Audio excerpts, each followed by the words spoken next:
এবং বিএনপির চেয়ারম্যান জনাব তারেক রহমান নবনিযুক্ত প্রধানমন্ত্রী হিসাবে শপথ গ্রহণ করলেন, তার জন্য ওনাকে অনেক ধন্যবাদ এবং অভিনন্দন জানাচ্ছি। আমি মাননীয় প্রধানমন্ত্রীর কাছে একটি আবেদন জানাচ্ছি, যারা এই 17 বছর বিএনপির জন্য অক্লান্ত পরিশ্রম করেছে, অবশ্যই তাদের প্রতি আপনারা খুঁজে খুঁজে তাদের পাশে দাঁড়াবেন, ক্ষতিগ্রস্ত মানুষের পাশে আপনি দাঁড়াবেন, সেটা আমরা জানি। আর বিশেষ করে যে ত্রয়োদশ জাতীয় সংসদ নির্বাচনে যারা বিএনপি থেকে নমিনেশন পায় নাই, যারা বিএনপির বিদ্রোহ পার্টি হিসেবে দাঁড়িয়েছে, তারা চায় নাই যে আপনি প্রধানমন্ত্রী হন, তারা চায় নাই কখনো যে বিএনপি ক্ষমতায় আসুক। এই জন্য তারা স্বতন্ত্র নির্বাচন করেছে। প্রায় 72 জন 73 জন লোক স্বতন্ত্র নির্বাচন করেছে এবং 6 জন পাশ করেছে। আমি আপনার কাছে বিনীতভাবে অনুরোধ জানাবো, এরা হচ্ছে দলের বিশ্বাসঘাতক, বেঈমান। যে দলের লোকেরা স্বতন্ত্র নির্বাচন করেছে, বিএনপি রাজনীতির সাথে জড়িত থাকার পরেও, আপনি বলার পরেও স্বতন্ত্র প্রত্যাহার করে নাই, তাদেরকে আজীবনের জন্য যেন বিএনপি থেকে তাদেরকে আর না নেওয়া হয়, সেই বিষয়ে আপনার দৃষ্টি আকর্ষণ করছি। আর যারা পাশ করেছে তাদেরকে একই অবস্থা, তারা আর বিএনপিতে যেন না ফিরে।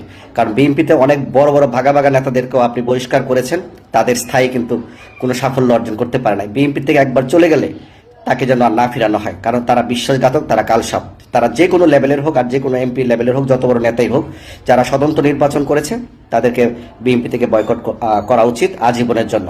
এবং তারা যেখানে খুশি সেখানে রাজনীতি করুক, কারণ জানে তারা স্বতন্ত্র নির্বাচন করবে, যারা পাশ করেছে তারা কিন্তু এলাকায় এত উন্নয়ন করতে পারবে না, এটা সবাই জানে। তারপরেও তারা নিজের স্বার্থে টাকা পয়সা খরচ করে, আওয়ামী লীগের ভোট নিয়ে বা বিভিন্ন লবিং করে, বিভিন্ন প্রশাসনের লবিং করে কিন্তু কয়েকজন পাশ করেছে। আর যারা পাশ করতে পারে তারা দলের ক্ষতি করে গেছে। এই বিবেচনাগুলো করে আপনারা মাননীয় প্রধানমন্ত্রী জনাব তারেক রহমান সাহেব, আপনি অবশ্যই তাদেরকে যেন আর দলে না ফেরানো হয় সে ব্যবস্থা গ্রহণ করার জন্য অনুরোধ জানাচ্ছি। কারণ 17 বছর এই বিএনপির জন্য আমরা অক্লান্ত পরিশ্রম করেছি মিডিয়াতে, যার কারণে আমরা বিদেশে থেকেও প্রতিবাদ করার পর আমরা বিদেশে জেল খেটেছি, নিজের মা বাবা ভাই বোন সহ আত্মীয় স্বজন প্রায় 14-15 জন আত্মীয় স্বজন হারিয়েছি। তারপর দেশের জন্য, দলের জন্য কাজ করার জন্য চেষ্টা চালিয়ে যাচ্ছি। কিন্তু আমি এখানেও বলে যাচ্ছি, আমার দল বিএনপির মতো যদি কেউ দুর্নীতি করে, দুঃশাসন করে, সেটা কিন্তু আমরা প্রতিবাদ করব। আর আপনি জানি আপনি প্রতিবাদ আপনিও তাদেরকে লাই দিবেন না, প্রশ্রয় দিবেন না, কারণ হাজার হাজার মানুষকে আপনি বহিষ্কার করেছেন। প্রয়োজন হলে আরো 50,000 লোককে বহিষ্কার করবেন, তবু আমাদের দেশের ভাবমূর্তি নষ্ট করা যাবে না, দলের ভাবমূর্তি নষ্ট করা যাবে না। দেশের স্বার্থে অবশ্যই আমাদের মানুষের পাশে থাকতে হবে। আপনি বাংলাদেশের প্রথম একজন মানবিক প্রধানমন্ত্রী, বিভিন্ন রাজনৈতিক দলের নেতাকর্মীদের বাড়িতে বাড়িতে গিয়ে তাদের সাথে কথা বলছেন, অনেকে সংসদে বসানোর চেষ্টা করছেন, এটা অত্যন্ত মানবিক কাজ। সেই সাথে আমি অনুরোধ করব, শেরপুর 1 আসনের আপনার ডক্টর সানজিদা জাবরিন প্রিয়াঙ্কা, ওনাকে বিপুল বোর্ডে ফেল করানো হয়েছে, কিন্তু দানেশী সেখানে পাশ করার কথা ছিল। তো আপনি যদি এই মেয়েটার প্রতি যদি সহানুভূতি হন, তাহলে অন্তত সংরক্ষিত আসনেও তাকে এমপি বানানো হোক শেরপুর উন্নয়নের স্বার্থে। আর দ্বিতীয় হচ্ছে, সারা বাংলাদেশের একটা সুপরিচিত একটা ভদ্র মেয়ে, সেটা হচ্ছে ডাক্তার আপনার তাসনিম জারা।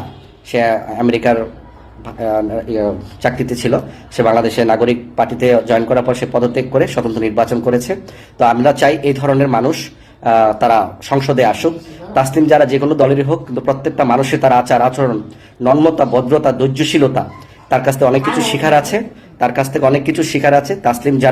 ডক্টর তাসলিম জারাকেও যেন সংরক্ষিত আসনের এমপি হিসাবে যদি কোনো সম্ভব হয়, তাকে যেন এমপি পদ দিয়ে একটা দৃষ্টান্ত স্থাপন করা হোক যে তারেক রহমান সাহেব দল বল নির্বিশেষে উনি একজন মানবিক নেতা। আমাদের জিয়াউর রহমান সাহেব যেরকম মানবিক নেতা ছিলেন, তার চেয়ে বেশি উদার মনের পরিচয় আপনি দিয়েছেন, যে বাপ যেরকম করেছে, বাপের চেয়ে ভালো কিছু করার চেষ্টা আপনি করছেন। দেশের মানুষ অলরেডি সেটা বুঝে গেছে যে আপনি প্রতিহিংসা রাজনীতিতে যুক্ত নন, সবাইকে নিয়ে ঐক্যবদ্ধভাবে দেশকে এগিয়ে নিয়ে যাওয়ার জন্য আপনি এগিয়ে যাচ্ছেন। ধন্যবাদ জানাচ্ছি আপনাকে। আমরা আবার অনুরোধ জানাচ্ছি, যারা স্বতন্ত্র থেকে নির্বাচন করেছে তাদের সকলকে বিএনপিতে যেন আর ঠাঁই না হয়, সে বিষয়ে আপনার দৃষ্টি আকর্ষণ করছি। আসসালামু আলাইকুম। বিসমিল্লাহির রহমানির রহিম। প্রিয় দেশবাসী, আসসালামু আলাইকুম ওয়া রাহমাতুল্লাহি ওয়া বারাকাতুহু। পৃথিবীর বিভিন্ন প্রান্ত থেকে যে যারা দেখছেন সবাইকে ধন্যবাদ। আপনারা জানেন, আজকের ত্রয়োদশ জাতীয় সংসদ নির্বাচনের ফলাফলের পরে প্রথম শপথ অনুষ্ঠান অনুষ্ঠিত হচ্ছে এবং সেই শপথ অনুষ্ঠানে দুটি শপথ নেয়ার কথা। প্রথমটি হচ্ছে জাতীয় সংসদ সদস্য হিসেবে শপথ গ্রহণ করবেন, আর একটা হচ্ছে সংস্কার পরিষদের শপথ অনুষ্ঠানে তারা শপথ বাক্য পাঠ করবেন।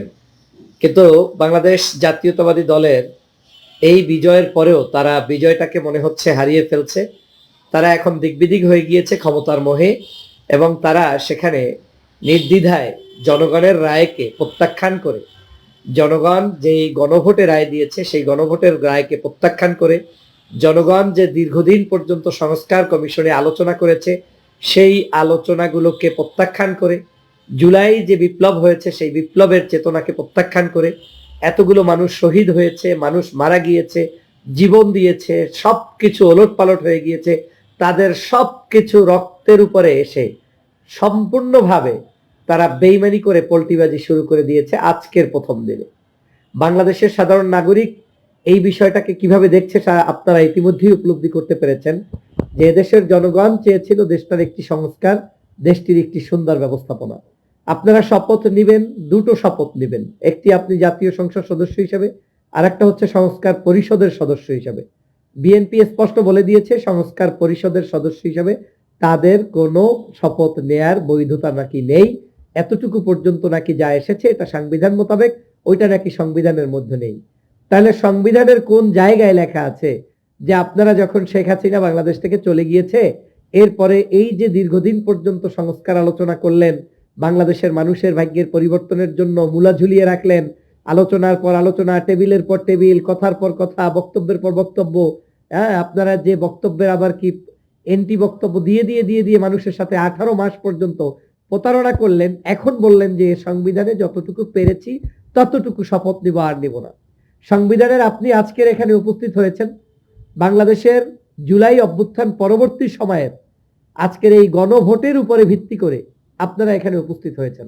গণভোটের রায়কে যদি আপনি নাই মানেন তাহলে আপনি গণভোটের পক্ষে কেন বক্তব্য দুই এক জায়গায় দিয়েছেন? যদিও সবাই বলেছে আপনারা গণভোটকে না বলেছেন, কিন্তু ভুলে ভালে হলেও জনাব তারেক রহমান সাহেব তো কোনো এক জায়গায় বলেছিলেন যে গণভোটের হায়ের পক্ষে আমি আছি। যদি আপনি গণভোটের হায়ের পক্ষেই থাকেন তাহলে জুলাই সনদের ভিত্তিতে যদি আপনাকে সামনের পথে আগাতে হয় তাহলে তো সেখানে স্পষ্ট বলে দেয়া আছে যে আজকের দুটো বিষয় আপনি শপথ পাঠ করবেন, এবং শপথ কে পড়াবে তাও স্পষ্ট বর্ণনা করা আছে। যেই ব্যক্তি আজকের আপনাদেরকে সংসদ সদস্য হিসেবে শপথ বাক্য পাঠ করাবেন ওই একই ব্যক্তি আপনাদেরকে এই সংস্কার পরিষদের সদস্য হিসেবে শপথ বাক্য পাঠ করাবেন। প্রথম আপনাকে সংসদ সদস্য হিসেবে পাঠ করাবেন, দ্বিতীয় আপনাকে সংস্কার পরিষদের সদস্য হিসেবে পাঠ করাবেন, এবং আপনি সংস্কার পরিষদের সদস্য হিসেবে আপনার প্রাথমিক পর্যায়ের যে কাজগুলো রয়েছে আপনারা সে কাজগুলো করে বর্তমান সময়ে আজকের এই সংস্কারগুলোর সবকিছু, সাংবিধানিক সংস্কার, প্রশাসনিক সংস্কার, পুলিশের সংস্কার, নির্বাচনের সংস্কার, তত্ত্বাবধায়কের সংস্কার, আমাদের উচ্চকক্ষ নিম্নকক্ষ, সব কিছুর সমাধান করে দিয়ে নতুন পথে বাংলাদেশটাকে এগিয়ে নিয়ে যাব। আজকে যেটা করলেন আপনারা শপথ না নিয়ে, সেইটার মধ্য দিয়ে প্রমাণ হয়েছে যে বাংলাদেশের জন আকাঙ্ক্ষা যেটা সেটাকে বিধ্বংস